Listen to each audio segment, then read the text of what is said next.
Hello दोस्तों, स्वागत है आपका आरएस में 6G में। आज हम लेके आए हैं प्रश्नावली 1D। इस प्रश्नावली के अंतर्गत हम सीखेंगे स्वतुल्य संबंध क्या होते हैं। ठीक है, स्वतुल्य यानी रिफ्लेक्सिव रिलेशन। तो स्वतुल्य संबंध के लिए नाम से ही पता चलता है कि स्वयं से संबंध होना। ठीक है, तो चलो इसको लिखते हैं। समुच्चय ए समुच्चय में आर संबंध इस प्रकार हो कि ए का अवयव स्वयं से संबंधित हो, तो ऐसा संबंध हमारा स्वतुल्य संबंध कहलाता है। ठीक है, स्वतुल्य का मतलब होता है स्वयं से संबंध। ठीक है, इसको अगर वैसे लिखा जाए तो मान लेते हैं अगर ए का अवयव है, कोई एक अवयव है ए का। ठीक है, तो ए कामा ए बिलोंग टू आर होना अनिवार्य है। ठीक है, तब हमारा स्वतुल्य संबंध होता है।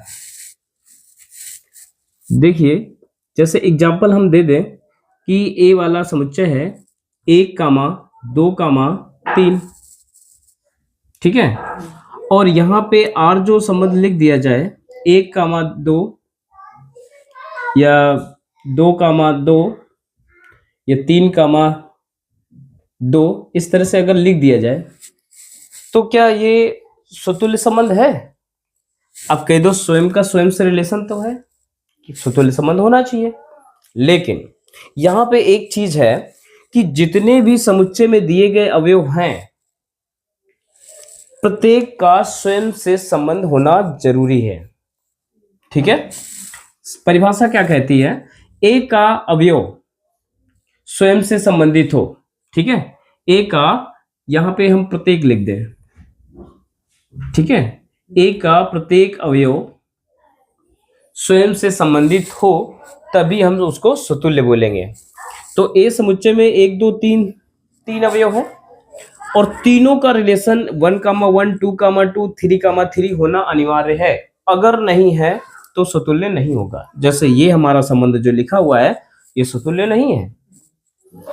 अगर इसी चीज को हम अगर लिख दें ऐसे 1, 1, 2, 2 या 3, 2, 2, 3 या 3, 3, इस तरह से हम काफी सारे अवयव लिख दिए। अब यहाँ पे देखिए 1, 2, 3 अवयव हैं, तीनों के जोड़े देखो बने हुए हैं, वो 1, 1, 2, 2, 3, 3 है कि नहीं। अब ये हमारा स्वतुल्य संबंध है और बाकी अवयव से कोई मतलब नहीं है। चलिए और अच्छे समझ लेते हैं। मान लेते हैं ए बराबर कोई समुच्चय दिया है 2, 3, 4। इसी तरह से आर वाला संबंध है 2, 2, 3, 4, 4, 4, 3, 2। तो क्या बताइए, क्या इसमें स्वतुल्य संबंध है? क्यों नहीं है? क्योंकि यहाँ पे 2, 2 तो है, 4, 4 तो है, लेकिन 3, 3 नहीं है। इस वजह से ये स्वतुल्य नहीं है और ये भी हमारा स्वतुल्य नहीं है। स्वतुल्य ये है और यहाँ पे जो अब लिखेंगे 2, 2, 3, 4, 4, 4 और 3, 3 और 3, 2, इस तरह से अगर लिखा हो तब ये हमारा स्वतुल्य होगा, क्योंकि ये है, ये है, ये है। ठीक है, अगर इनके अलावा ये भी अवयव ना हो और ये भी अवयव ना हो तो वो भी स्वतुल्य है, क्योंकि स्वयं का स्वयं से रिलेशन है कि नहीं। अगर इस तरह होता है तो स्वतुल्य संबंध होता है, यानी जितने भी अवयव दे रखे हों सभी का स्वयं के साथ संबंध होना चाहिए। ठीक है, तब ये स्वतुल्य संबंध होता है और इसको हम इस तरह से दर्शाते हैं गणितीय रूप में। बात समझ में आई ना? अगर कोई भी अवयव ए का है तो उसका स्वयं से रिलेशन होना अनिवार्य है, तभी स्वतुल्य संबंध होगा। बात समझ में आई गई ना? चलिए अब इसके कुछ एग्जाम्पल देख लेते हैं। चलिए कुछ स्वतुल्य संबंध के एग्जाम्पल देख लेते हैं, ठीक है। जैसे अगर कहा जाए कि यल रेखा, ठीक है, यल रेखा है, यल के समांतर है कि नहीं, कहने का मतलब कोई भी रेखा स्वयं के समांतर होती है, ठीक है, कोई भी रेखा स्वयं के समांतर होती है। जब भी समांतर की कंडीशन आ जाए तो समझ लेना उसमें स्वतुल्य संबंध होता है, ठीक है। अगर कहा जाए दो रेखाएं एक दूसरे के समांतर है तो स्वयं भी रेखा अपने आप में समांतर होती है ना, तो समांतर कंडीशन में स्वतुल्य संबंध होता है। इसी तरह समरूप कहा जाए, ठीक है, तो समरूप जैसे एक त्रिभुज दूसरे त्रिभुज के समरूप है, एक्स वाई के समरूप है, क्या इसमें स्वतुल्य संबंध है? तो है। पता है क्यों? क्योंकि कोई भी त्रिभुज स्वयं में भी समरूप होता है, ठीक है, इस वजह से ये भी हमारा स्वतुल्य संबंध होगा। बराबर की बात कही जाए तो कोई भी चीज स्वयं के बराबर होती है कि नहीं, कोई भी चीज स्वयं के बराबर होती है। जैसे 5 5 के बराबर होगा कि नहीं, तो ये हमारा स्वतुल्य संबंध होगा। अगर सर्वांगसम की बात की जाए, सर्वांगसम की बात की जाए तो सर्वांगसम कोई भी चित्र हो, ठीक है, वो स्वयं के भी सर्वांगसम होता है, इस वजह से ये भी हमारा स्वतुल्य संबंध होगा। तो ये चार ऐसे संबंध होते हैं जिसमें स्वतुल्य भी होता है, सममित भी होता है और संक्रामक भी होता है, या संक्रामक भी होता है मतलब कहने का। तो स्वतुल्य भी होता है, सममित भी होता है और संक्रामक भी होता है। तीनों संबंध होते हैं समांतर, समरूप, बराबर और सर्वांगसम में। इसको हम बराबर को समान भी बोल सकते हैं, ठीक है। तो मान लेना कि जब भी समानता की बात कही जाए, ठीक है, तो उसमें सभी संबंध होते हैं, स्वतुल्य, सममित, संक्रामक। एग्जाम्पल देख लेते हैं, ठीक है। तो पहला एग्जाम्पल क्या है? पहला एग्जाम्पल है समतल में स्थित त्रिभुजों में सर्वांगसम हो, त्रिभुजों में संबंध जो है सर्वांगसम हो। तो इसमें हमने बता दिया कि तीनों संबंध होते हैं, तो स्वतुल्य भी संबंध होता है इसमें, ठीक है, क्योंकि कोई भी त्रिभुज स्वयं के सर्वांगसम होता है। दूसरा है ए व्यक्तियों का समुच्चय हो और आर का अर्थ है कापति हो, ठीक है, तो कापति हो। अगर ये आर स्वयं के लिए मतलब आर जो है कापति हो, ये एक संबंध है, तो क्या स्वयं का पति कोई बन सकता है क्या? नहीं बन सकता है ना। तो स्वयं का पति नहीं बन सकता, इस वजह से यहाँ पे स्वतुल्य नहीं होगा। बात समझ आई ना? स्वतुल्य नहीं होगा क्योंकि कोई भी व्यक्ति स्वयं का पति नहीं हो सकता है, ठीक है, समझ में आया कि नहीं। अगला एग्जाम्पल है रिक्त समुच्चय या एकल समुच्चय, ये दूसरा है।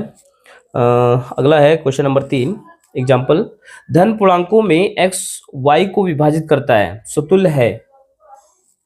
स्वतुल्य है, क्यों स्वतुल्य है? क्योंकि कोई भी संख्या स्वयं को विभाजित करती है। अगर एक्स वाई को विभाजित करता है तो कोई भी संख्या स्वयं को विभाजित करती है कि नहीं?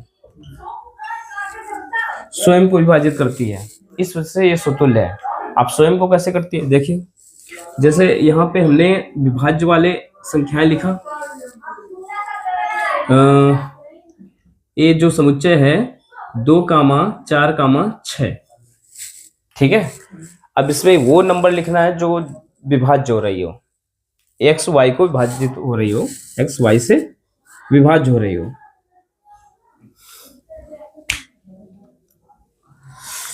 मिस्टेक यार।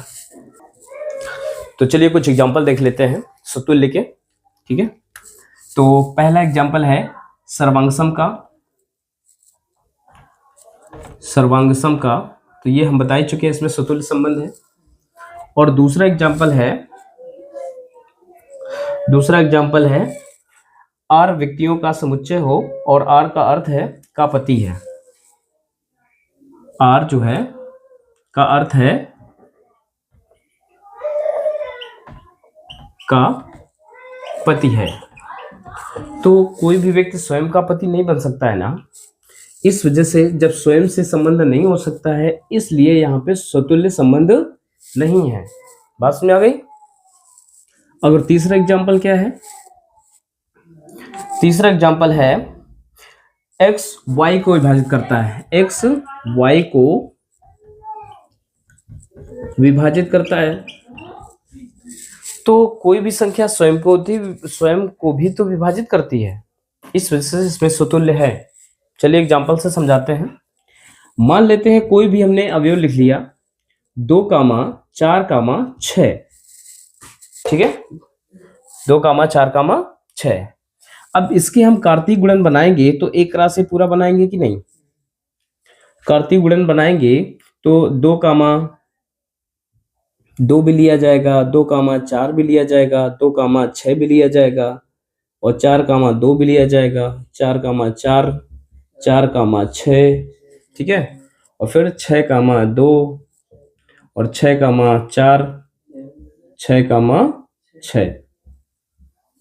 इस तरह से कार्तीय गुणन लिया जाएगा। अब ये जो संबंध कह रहा है x y को विभाजित करता है, इसको ठीक ढंग से समझने के लिए y को विभाजित कर रहा है ना, तो यानी y में x का भाग जा रहा है, ठीक है। ऐसे नंबर हमें संबंध R में लिखने हैं,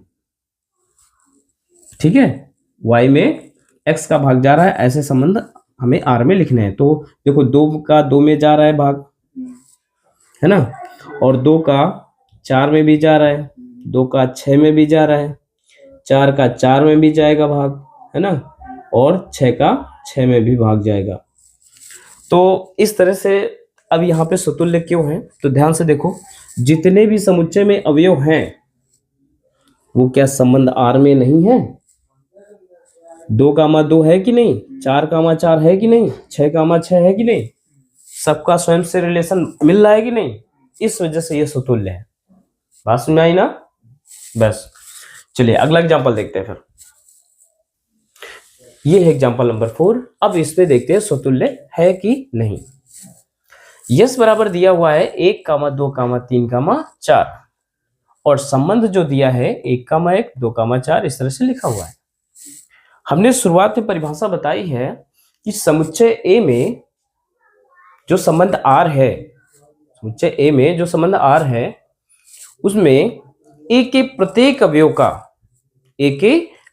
अवयव का स्वयं से रिलेशन होना चाहिए, तभी तो वो सम्मित होगा, स्वतुल्य होगा, ठीक है। A के प्रत्येक अवयव का स्वयं से संबंध होना अनिवार्य है स्वतुल्य होने के लिए।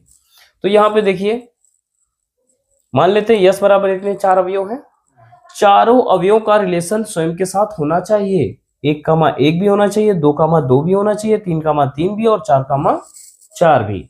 लेकिन यहाँ पे देखो तो 1, 1 तो है, 3, 3 है, 4, 4 है, लेकिन 2, 2 कहीं दिख रहा है क्या? नहीं दिख रहा है। इस वजह से ये हमारा संबंध क्या है? स्वतुल्य नहीं होगा।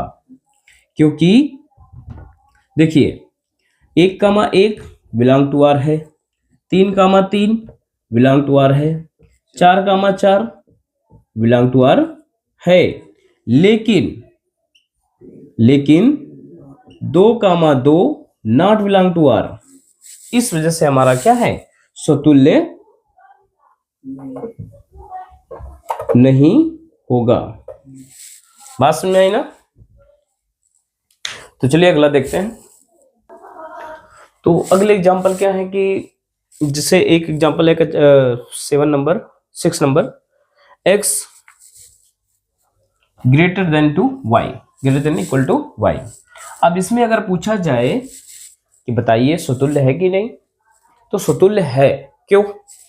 इसमें इक्वल का निशान लगा है, ठीक है, यानी वो चीज स्वयं के भी बराबर हो सकती है क्योंकि इक्वल का निशान लगा हुआ है, और स्वयं से बड़ी भी होंगी, ठीक है, स्वयं के बराबर भी तो है ना।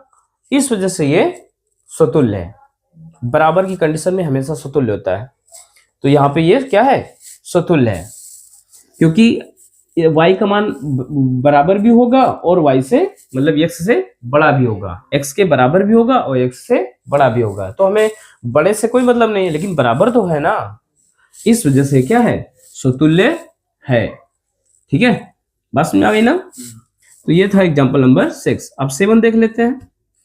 अगर 7 की बात करें तो संबंध है a ग्रेटर देन b, और यदि a लेस देन b हो तो भी सेम टू सेम इन दोनों में एक ही कंडीशन होती है। कोई भी चीज स्वयं के बराबर तो हो नहीं सकती है, स्वयं से बड़ी तो हो नहीं सकती है ना। जब ये रिलेशन है तो इसका मतलब क्या है, a बड़ा है और b छोटा है। तो हम a में क्या ये चिन्ह लगा सकते हैं, a में a दोनों तरफ एक करके चिन्ह लगा सकते हैं? नहीं लगा सकते हैं। ठीक है, तो इस वजह से इसमें स्वतुल्य संबंध नहीं होता है। और यही चीज इसी में भी है, स्वयं से कोई चीज बड़ी नहीं हो सकती है या स्वयं से कोई चीज छोटी नहीं हो सकती है। इस वजह से a comma a not belong to r बन जाएगा यहाँ पे भी और यहाँ पे भी। बात समझ में आ गई ना। इस वजह से इसमें भी स्वतुल्य संबंध नहीं होगा। तो अभी जब संक्रामक बता देंगे, फिर इसके बाद स्वतुल्य सम्मित और संक्रामक की वो कंडीशन बताएंगे जिसमें जो कॉमन बेस पे होती हैं, यानी कितने भी संबंध आ जाएं, आंखों से देख के ही बता सकते हो कौन किस में क्या रिलेशन है। ठीक है, वो सारा कॉन्सेप्ट बताएंगे। अभी हम बारीकी से एक एक करके सीख रहे हैं। ठीक है, तो आइए देखते हैं अब प्रश्नावली। तो ये है 6 सवाल प्रश्नावली के। ठीक है, तो सबसे पहला सवाल है, इसमें देखो स्वतुल्य संबंध बताना है, किसमें स्वतुल्य संबंध है किसमें नहीं है, और कुछ नहीं करना है। ठीक है, अगर कंडीशन समझ गए होंगे तो ये प्रश्नावली आराम से कर सकते हैं। देखिए, धन पूर्णांकों में a प्लस बी बराबर 9। ठीक है, तो a प्लस बी बराबर 9, इसका मतलब क्या है, दो सेम पूर्णांकों को जोड़ के हम 9 ला सकते हैं क्या, बताइए। अब ये मत कहना कि 4.5 जोड़ के हम 9 ला लेंगे, नहीं रख सकते 4.5। पता है क्यों? क्योंकि पूर्णांक हमेशा पूर्णांक जो होता है ना वो दशमलव में नहीं होता है, तो दशमलव वाला नंबर तो हम रखे नहीं सकते हैं। ऐसे हम पूर्णांक रखेंगे जैसे 3, 4, 5 इस तरह रखो। अब एक में 4 रखो, एक में 5 रखो तो 9 तो आ जाएगा, लेकिन ये क्या समान है? नहीं है ना। स्वयं से रिलेशन का मतलब होता है समान संख्या रखना। ठीक है, तो यहाँ पे हम ऐसा कोई भी नंबर a और b रख के 9 नहीं ला सकते हैं। ठीक है, a और a जोड़ के हम 9 नहीं ला सकते हैं, कोई ऐसा पूर्णांक नहीं है। इस वजह से ये क्या है, स्वतुल्य नहीं होगा। ठीक है, स्वतुल्य क्या है, नहीं है।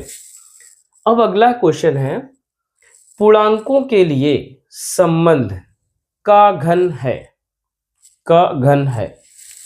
ये जो संबंध जो है का घन है, तो x का घन दूसरा वाला y है, कंडीशन तो यही है इसका मतलब। अब ये बताइए, क्या कोई संख्या स्वयं के घन के बराबर होगी? हाँ, अगर कह दोगे कि 1 का घन करो 1 के बराबर होता है, तो नहीं। 1 के लिए केवल नहीं देखना है, यहाँ पे पूर्णांक है ना, सभी पूर्णांकों का स्वयं से रिलेशन होना चाहिए। ठीक है, 1 को केवल नहीं देखना है, सभी पूर्णांकों का स्वयं से रिलेशन होना अनिवार्य होता है। तो हम अगर यहाँ पे 2 रखें तो 2 का क्यूब क्या 2 के बराबर होगा? नहीं होगा। ठीक है, अगर यहाँ पे 8 रखें तो कह दो 2 का क्यूब हो जाएगा 8। तो हम सेम संख्या होनी चाहिए, यानी a कामा a होना चाहिए ना, तो ये कहाँ बनेगा? ठीक है, अलग अलग कोई अवयव नहीं लेना है, दोनों तरफ एक ही आना चाहिए। तो ऐसी कोई संख्या नहीं है कि जिसका घन करने पर स्वयं के बराबर हो जाए, या एक तो है लेकिन एक के अलावा और ऐसी संख्याएं होनी चाहिए। ठीक है, लेकिन ऐसा नहीं है। इस वजह से हमारी ये क्या है, स्वतुल्य संबंध, रेफ्लेक्सिव रिलेशन नहीं होगा। बात समझ आ गई ना। चलिए, क्वेश्चन नंबर 3 है, समतल में स्थित त्रिभुजों में समरूप संबंध। अब समतल में स्थित जो त्रिभुज है वो समरूप है, तो कोई भी चीज स्वयं के भी समरूप होती है, ये हम पहले ही बता चुके हैं, तो इसमें आराम से स्वतुल्य संबंध है। ठीक है, अब यहाँ पे अगला क्वेश्चन है, धन पूर्णांकों में x और y पारस्परिक अभाज्य हैं। पारस्परिक का मतलब होता है एक दूसरे के अभाज्य हैं। ठीक है, एक दूसरे से भी अभाज्य हैं और धन पूर्णांक है वो।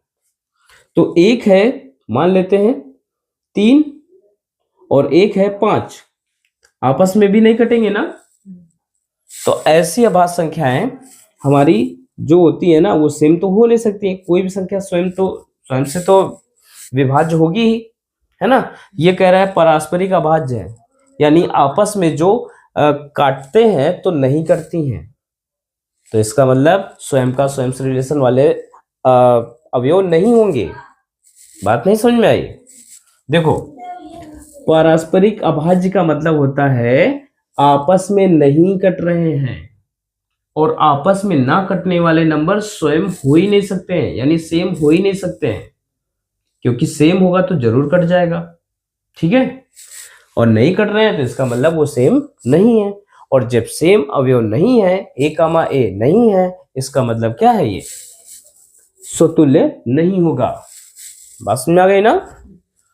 चलिए क्वेश्चन नंबर 6, समुच्चय दिया हुआ है 1 2 3, 1 कामा 2 कामा 3 में आर जो लिखे हुए हैं किसी संबंध द्वारा ये संबंधित है।